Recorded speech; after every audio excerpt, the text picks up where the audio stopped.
Hi friends, god of masses Natasimham Nandamuri Balakrishna Bhagavanth Kesari movie తర్వాత NBK 109 మూవీలో నటిస్తున్నారు.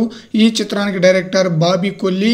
ఈ మూవీపై భారీ స్థాయిలో అంచనాలు ఉందన్నమాట. ఇప్పటికే ఈ మూవీ నుండి 2 కాన్సెప్ట్ పోస్టర్ను రిలీజ్ చేస్తే 2 కూడా చాలా బ్రహ్మాండంగా ఆకట్టుకుంది.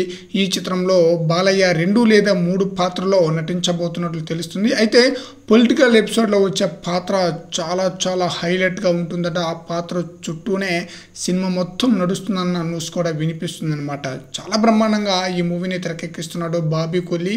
అంతేకాకుండా భారీ స్థాయిలో తారాగానం కూడా ఉందన్నమాట. ఈ మూవీలో బాలీవుడ్ స్టార్ అయిన బాబీ డియోల్ ఈ మూవీలో మెయిన్ విలన్గా నటిస్తున్నారు. అలాగే మెయిన్ విలన్ భారీగా రాశి నటిస్తుందన్నమాట. రాశి పాత్ర కూడా ఒక నెగిటివ్ పాత్ర న్యూస్ అయితే వినిపిస్తుంది. అయితే ఈ మూవీలో 3 హీరోయిన్లు నటించబోతున్నారట. వారిలో ఒకరు ఊర్వశి రౌతెల్ల, మరొకరు చాందిని చౌదరి, మరొకరు ప్రియమణి, లేదు అంటే త్రిష. వీరిద్దరిలో ఎవరో ఒకరు నటించబోతున్నారనమాట. దాదాపుగా ఇప్పటికే సగం వరకు షూటింగ్ అయితే కంప్లీట్ అయిపోయినట్లుగా తెలుస్తుందన్నమాట.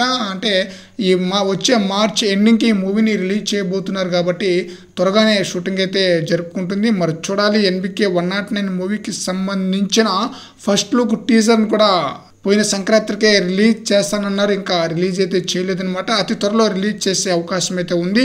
మరి చూడాలి ఫస్ట్ లుక్ టీజర్ రిలీజ్ అయిన తర్వాత ఏ స్థాయిలో ఈ చిత్రంపై అంచనాలు పెరుగుతుందనేది. బాబీ కొల్లి ఈ మూవీకి అద్భుతమైన హిట్ అయితే అందించబోతున్నారన్నమాట.